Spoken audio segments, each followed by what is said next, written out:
Hello once again. Welcome to our panel, New Law in Croatia, Operators in Local Production. First, let me introduce our panelist, Chris Marčić, the Director of the Audiovisual Center in Croatia. Daniel Peck, our TV producer and owner of the production company Antitalent. Siniša Đojanović, Senior Vice President, General Counsel and Procurator of Croatian Telecom, and Nikola Klisović, the Director of Legal Affairs and Wholesale A1 Croatia.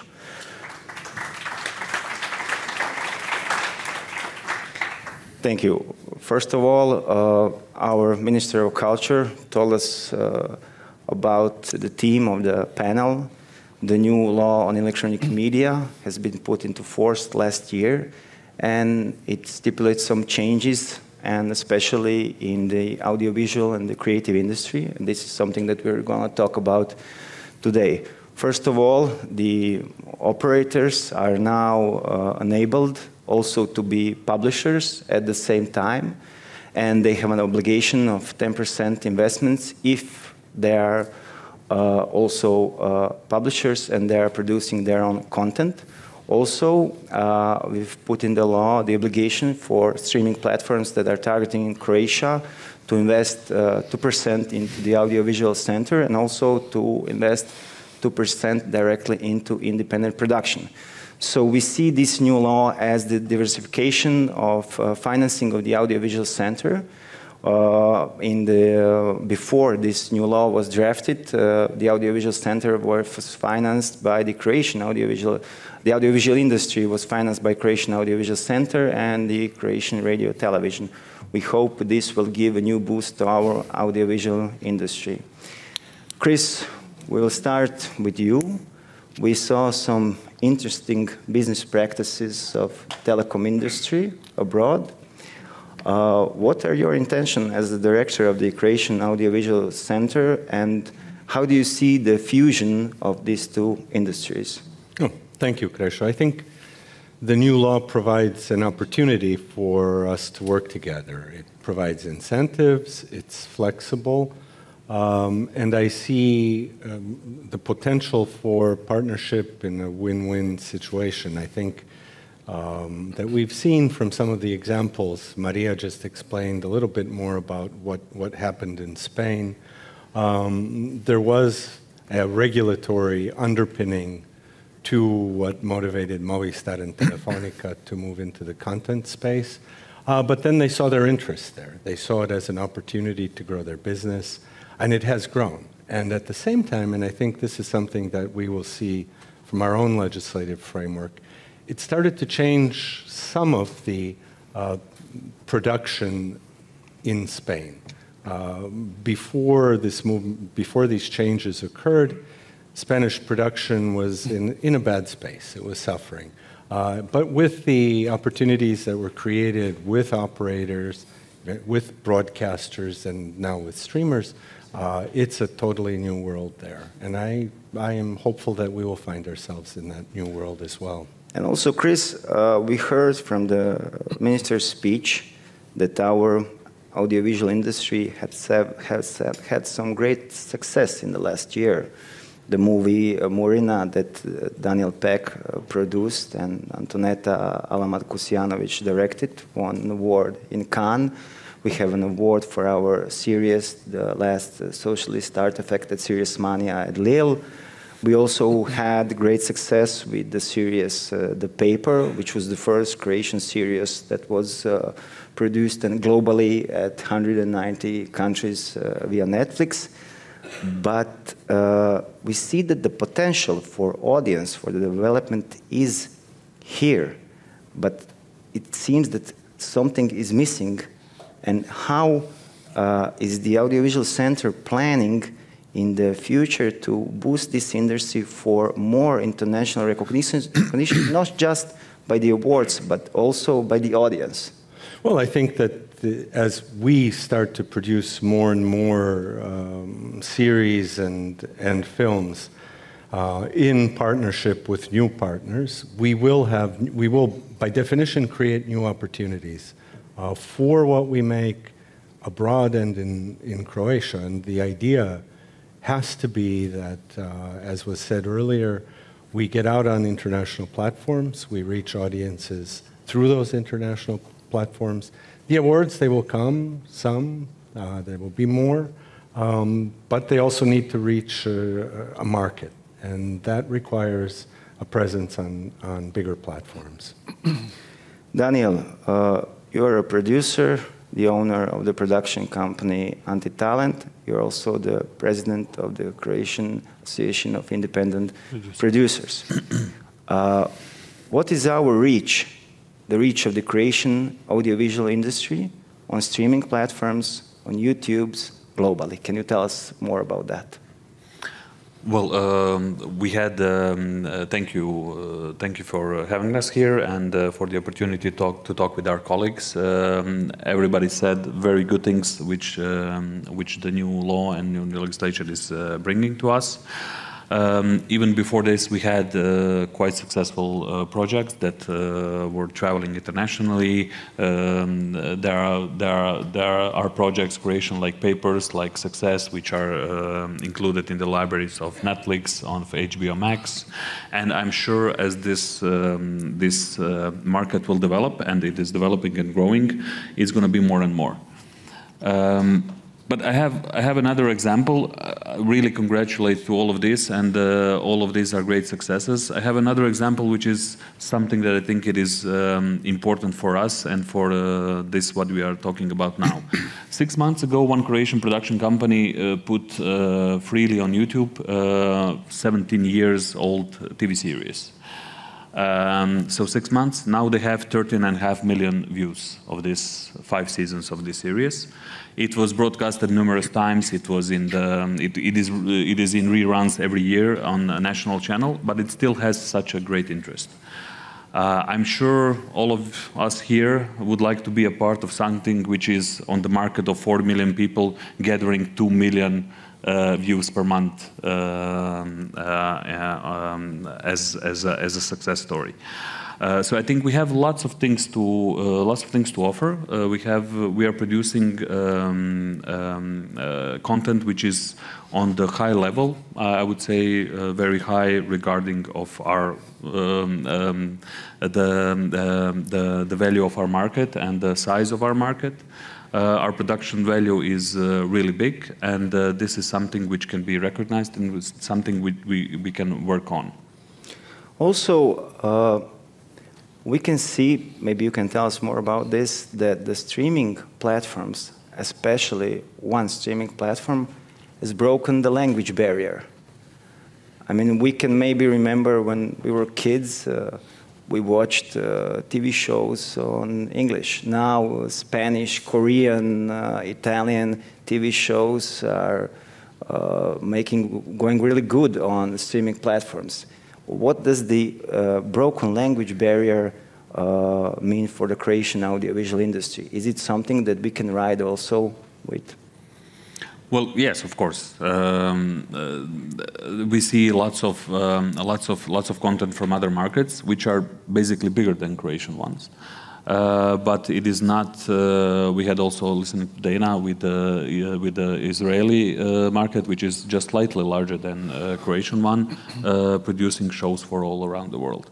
But Croatian, this is changing, and it is a good thing, and this is giving us opportunity to work internationally. But I think it is very important that we grow a stronger industry here. This is not every project that we make will travel internationally. We have to make lots of success stories, lots of projects that have very high rate of success in Croatia to be able to travel internationally.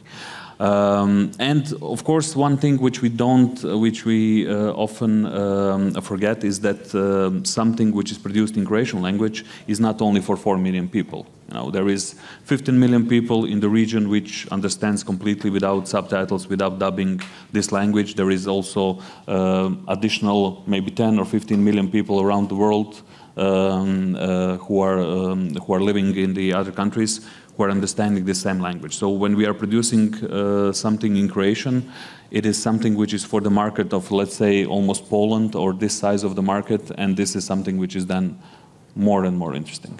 Okay, thank you, Daniel. We heard now from the audiovisual industry. We'll go now to the industry of telecom operators. Sinisha, you've heard the success stories. You heard the reach that Croatian audiovisual industry has now. You heard the business practices from your colleagues. How does the telecom industry stand with this new possibility, and I will call it a possibility, in the law on electronic media? Are you working on a strategy? Are you planning on investing into your own content? Is this something which you can go with? So can you tell us what is the company, how does the company stand? Yes, sure, Croatia. It's a pleasure to be here, first of all, and thank you for the question. You know that we have been on a different strategy up to now. We had a limitation prescribed in the law that we cannot be at the same time publisher and the telecom operator. This is now changed. The fact is that this different strategy on which we have been was actually supporting a different business model. We were basically, and we are still distributing content to our customers through our platform. We are selecting that content and then trying to provide the best portfolio to the customers. With the aim to monetize a service which we provide. And the service is not a TV service per se, but it's a bundled service. Main component in our business is a broadband which we are selling. Now that was a strategy. This is actually a strategy of Deutsche Telekom Group as well. There are some examples in different countries of a different view and or a different path. In Greece, they have their own production, for example. In some other countries as well. But the main theme is this: what I have explained. Some other groups, like Telefonica, which we heard, had a different strategy there. Now, in order to move things, we would need to set up a different strategic direction, which I'm not saying is not possible. We are considering this, looking at this. But for this, we would need a dialogue with the industry, which would be a bit on a different ground. And when I accepted to come here, I actually wanted to convey a message how to talk to us in order to help us to be your partner of local producers for creating a Croatian content. What are things which you need to have in mind when you would be talking to us? So first of all, what we look at is to monetize the content. We are to monetize a content through our service. This is where we are. We are not, and I guess we won't be in a business of investing into content to be monetized per se, by itself. So we are bundling it with our service. If we cannot do that, then we have a problem. Huh? And the investment which we would do, we would always look into in a way that the service which we are getting paid from our customers, it's monetizable. So if we invest into new content, we expect new revenue stream on top of what we have, which is a difficult on Croatian market. Which is a difficult thing. Our prices nominally are below EU benchmarks. However, when you take a GDP adjustment, then a telecom, and this is what everybody knows, is an expensive service for Croatian citizens. This is where we have a problem due to the low GDP. Secondly, we invest into infrastructure. So the budgets which we would like to allocate for investment into content are competing with the budgets for infrastructure, which is currently our main priority. And third, there is an issue also with the competencies on our side. I mean, we have been able to recognize so far how it's going to be played out with sports, for example. We understand very well that Croatian National League is something which Croatian people like. We also understand that Premier League or the tennis is here and basketball there. This is what we understand. I mean, we have a historical... We like movies also, Siniša. Yeah, I like personally, and that is a major problem. If I will need to judge based on my personal views, then I will for sure make a mistake. So what I'm trying to say, we need to be also helped and we need to bring competences in order to be able to understand what value is proposed to us, which, to be completely blunt with you and honest, we currently do not have. So, in a nutshell, this strategy is on the table. However, when you talk to us, you need to help us to understand what you are proposing. You need to give us a view how we can monetize it in the framework which I have explained. For us, it's not a business that we sell the content, I don't know, in India. This is not what we are looking at. We are looking into Croatian market and bundle with telecom service. This is where we are. Maybe one day, if business would be successful, we could be looking into that segment. However, we are not there yet. So, to cut the story to a half, help us to understand you, and we might make a partnership. Huh? Thank you, Siniša. Thank you, Siniša. This was very helpful from you. This panel and our meetings are right in that direction, to just form a dialogue and to see how can the industry help you and how can you help the industry. Nicola, practically the same question. Maybe if you want me to be more concrete, how much will you invest into the audiovisual industry? You know, I understand that you want to look at us as, big, fat, wealthy telecoms, But nobody looks like that. And me are not that fat, neither wealthy. Yeah. For me, this getting familiar with this industry of creation of content, this is just the first step to understand these principles which are applicable there. And then there is, of course, the second half, which is the budgets, right?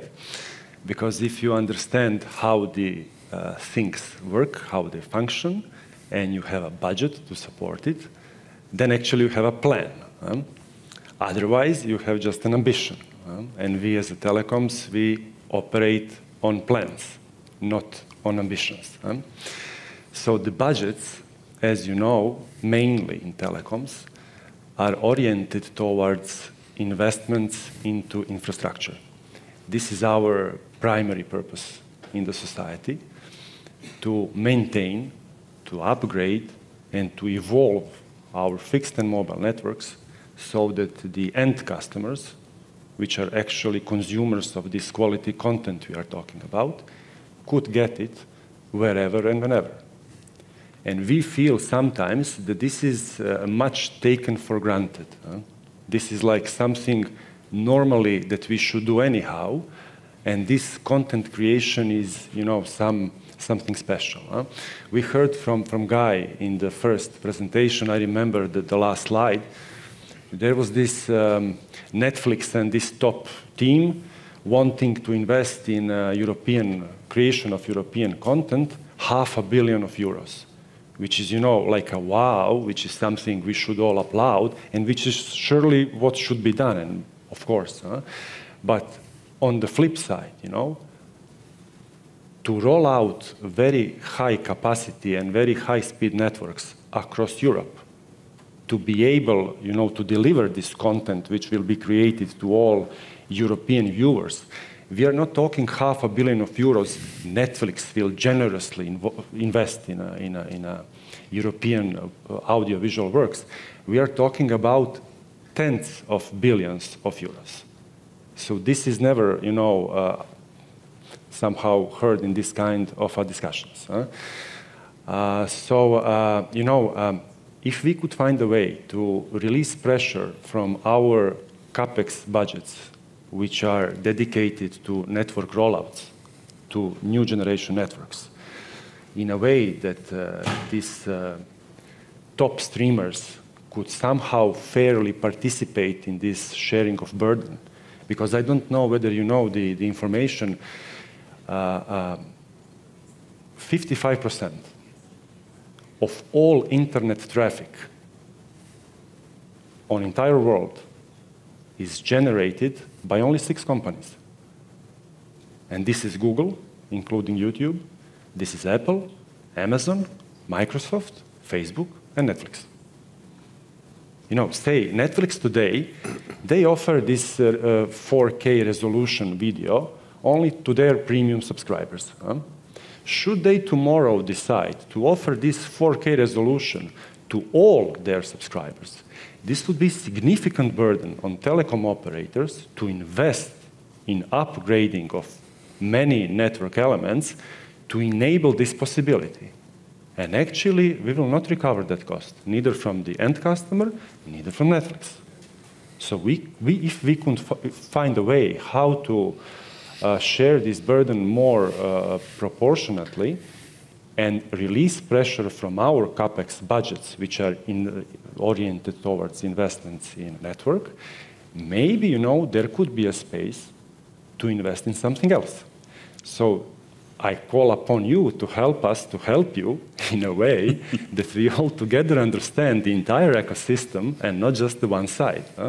Because we are willing to understand, how to do it and develop together with you a plan we could operate on.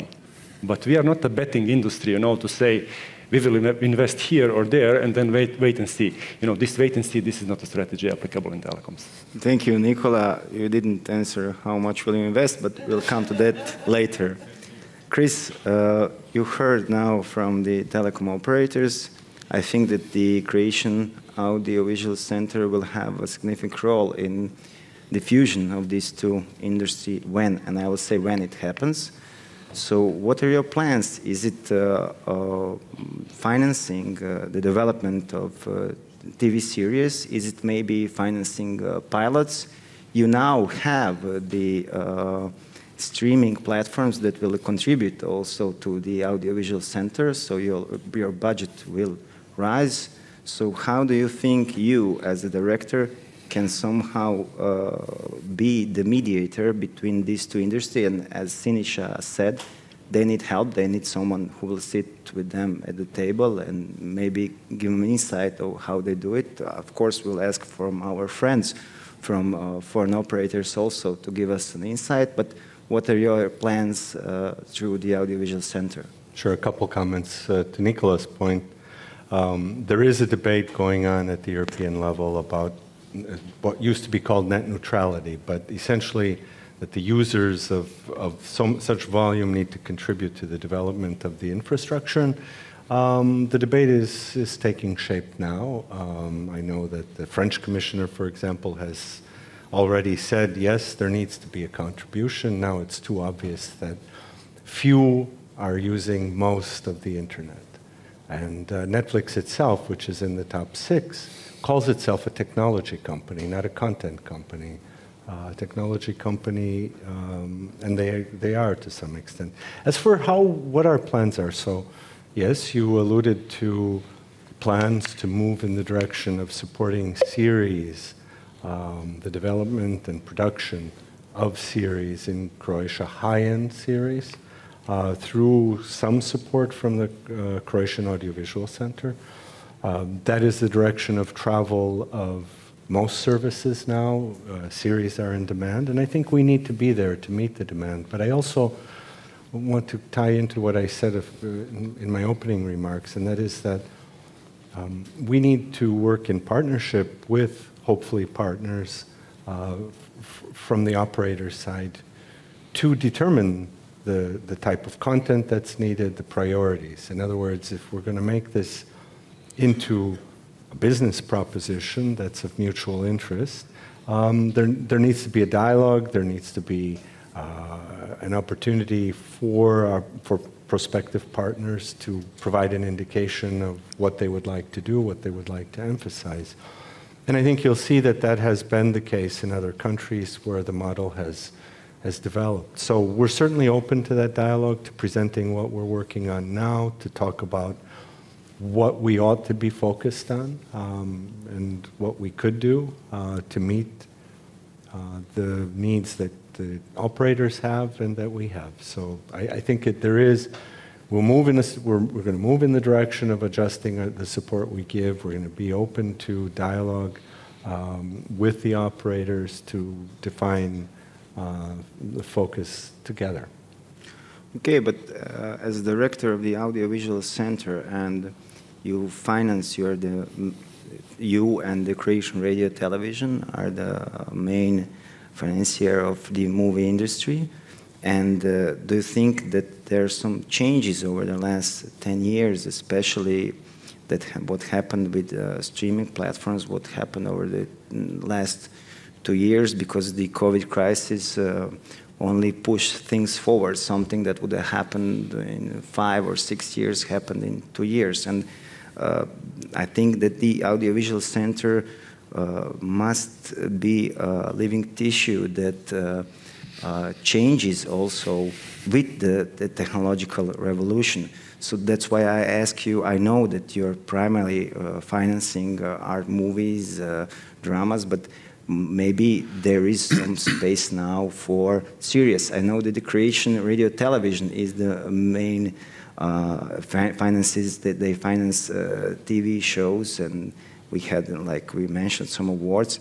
But is there going to be also a change in the audiovisual sector? Yes, there is. We intend to introduce a program to support production of series, basically. We're still working out the details with the industry, but the idea is that we would provide concrete support in the form of letters of intent to approved projects that producers would then be able to use to go forward and raise the rest of the funding that they need to make quality series. Okay, thank you, Chris. Daniel, we mentioned that you had great success in the last year with your movie Morina. Also, we know that you are a producer that also went to the foreign foundations for financing your movie. So how did you pitch your project? And this was a foundation owned by Martin Scorsese. So how did you pitch for that project? And is this something that maybe we can translate also to the telecom operators? Because as Sinisha said, someone has to come once they go into the strategy, and I presume they will, into financing the audiovisual industry, not to finance it, but to monetize it. How did you pitch your project, and is it something you can translate also to the operators? Well, it was not a hard pitch. It was a strong story from the beginning, which was developed with the help of the Croatian Audiovisual Center in the first place. And these are the mechanisms that are already in place, and we can all count on them, even in feature films, in TV series, in documentary programs. All of this is using these instruments. But Morina was from the beginning strong story with a local flavor, but it was easy to sell it because it had from the beginning strong international potential. But I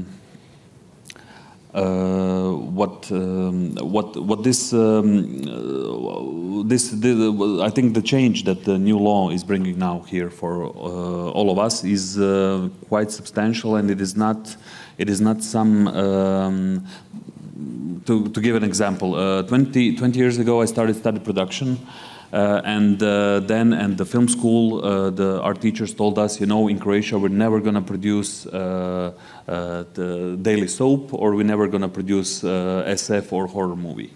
2 years later, all 3 televisions had daily soap in their programs. The big revolution was because so far we had only public channel. Then there are 2 commercial channels starting in a term of 3 years. So that was a really big change. I think this new law is also bringing very similar change 20 years later. Now we don't have only public channel and the producer of content locally. We have strong global players who are coming to markets looking for local projects, and we also have now new quotas for the commercial televisions, for the streamers, and for the telecom operators. So I think the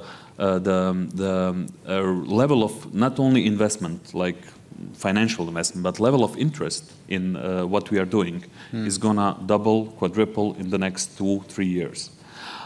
This is something that you're completely right. We have to do this together, and we still don't know how to do it exactly. Our successes are occasional and not a result of constant work, but sometimes luck, sometimes hard work, but sometimes combination, like always. And you, of course, don't have experience in how to evaluate and how to develop projects with us. So I think good way is that we work on something which already exists, and there is existing support in the Croatian Audiovisual Center for the development. Hopefully they will expand this to the production, which should be some first money in place that's showing some level of security for the investors, because you're basically investors.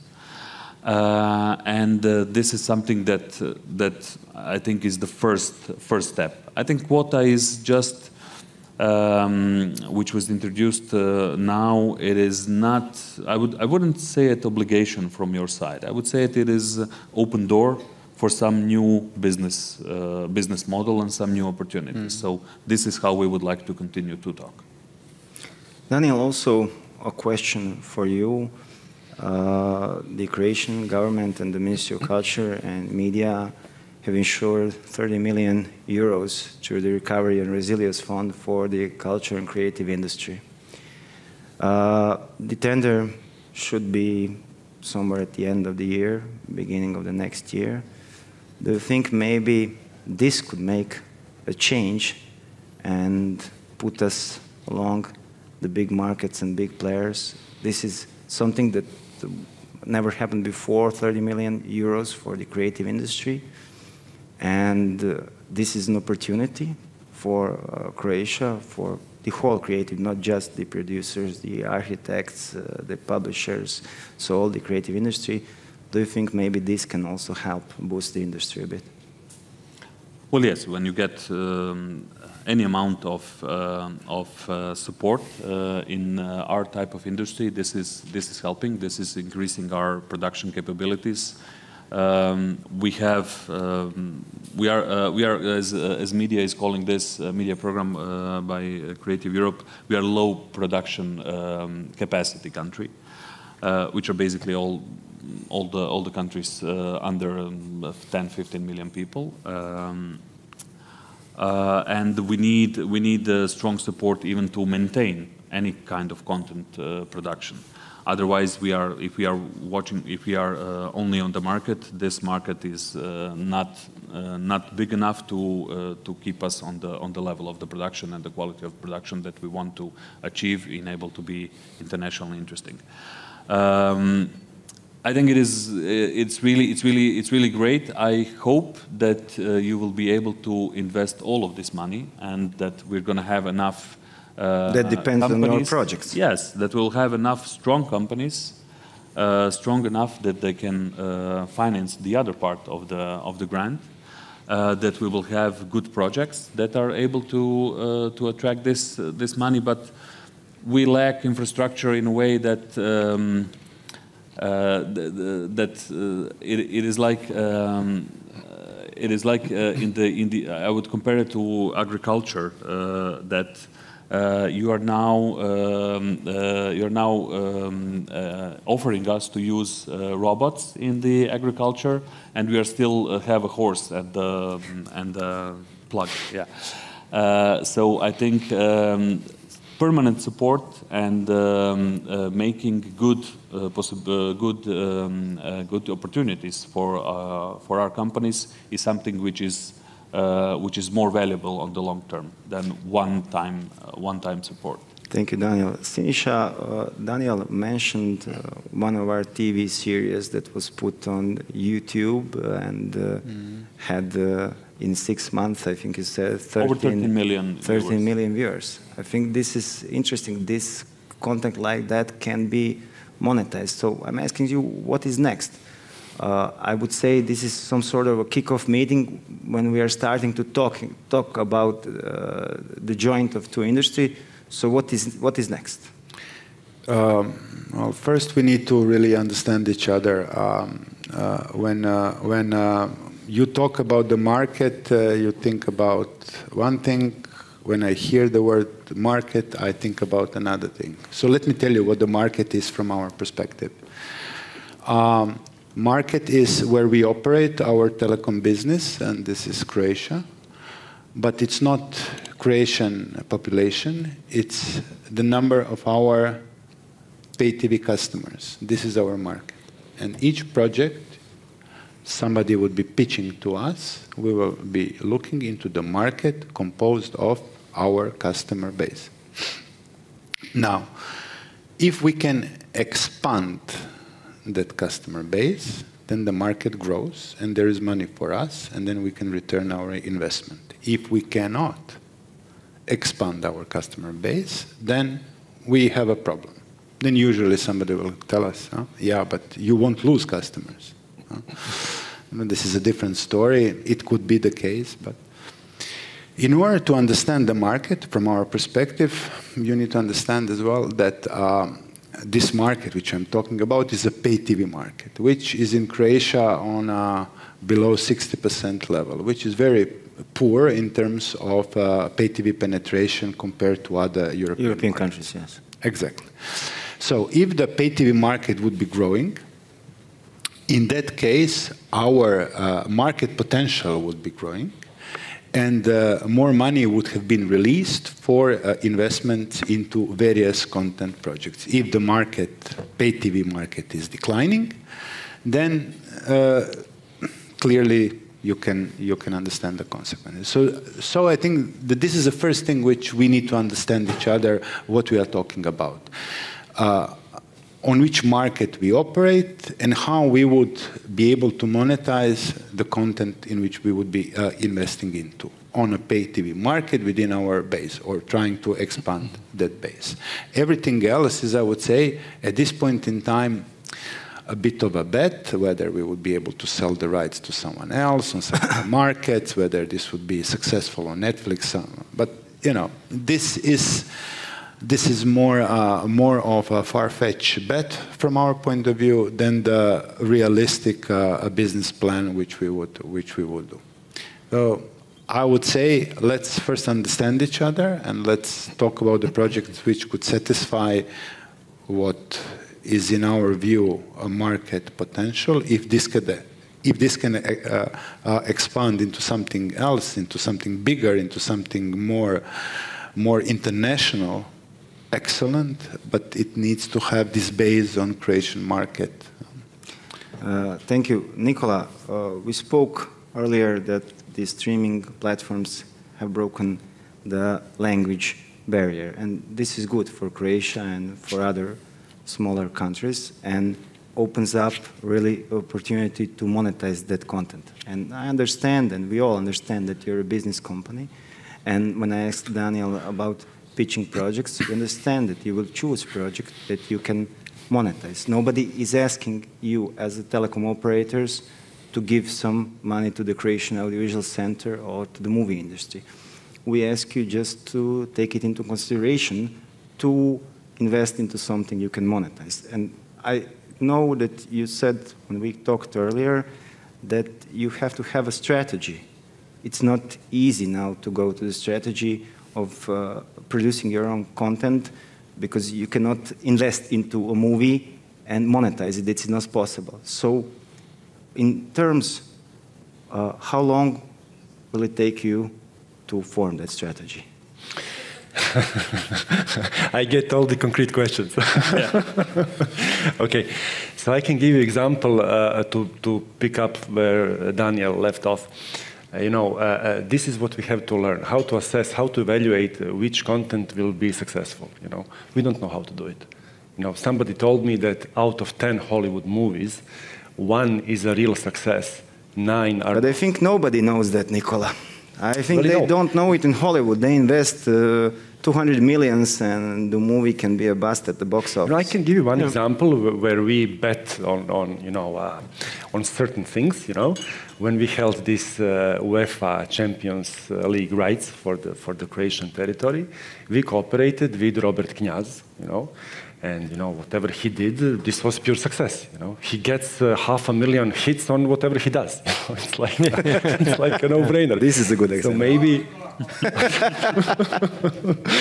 So we would like to see that kind of opportunity to monetize. This is for us no-brainer. But we accept the possibility that not maybe everybody is Robert Kňaz, but everybody could be a Robert Kňaz, But we have to learn how to see who is who in this pool of talents that you will be serving us. And regarding this language barrier, I also looked at this guy's slide from the first session. He said this Telefonica, Movistar Plus, etc., and showing the worlds and the arrows where they export the content, and this is, something which is different to Croatia. We have really 4 million people. Maybe this XU, knowing the language, 15 million people. Spain itself is 50 million people, Latin America, I don't know how many hundreds of millions of people. So they are scaling. We are not able to scale that much, and then it hurts us. Then we need to be sure of success. Unlike in your industry where 1 out of 10 is success, we more operate like this in America. You have this 3 strikes law. 3rd strike, you're gone. But Nicola, if we can make a video game produced in Croatia that can be top-selling video game in the world for 1 month, when Fortnite is busting everything, then I think maybe we can do this with the movie industry. Because, as I said, if there are no language barriers, why not? We have great producers, great directors, great actors. I think that we just have to roll out things. Chris, you want to... Just to say that it's a commitment that has to be made on both sides. And also, of course, no one would expect you to have the expertise to make the choice. But there are people there who can help make wise choices. Maria, who spoke earlier, came to Movistar from Sony.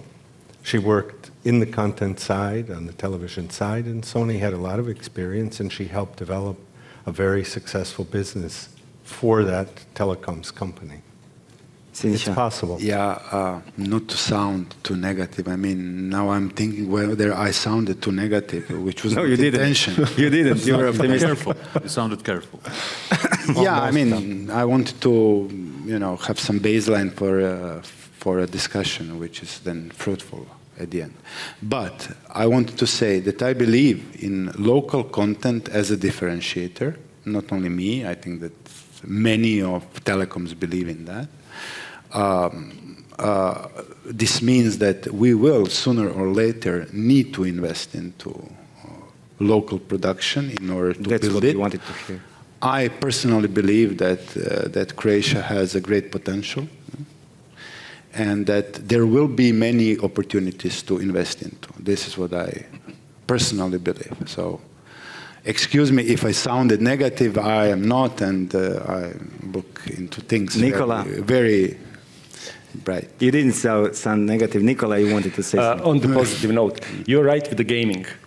Gaming has no language barriers, and we understand that. And we actually entered into esports. We are doing it, we are developing it, we are financing it, we are financing gaming centers.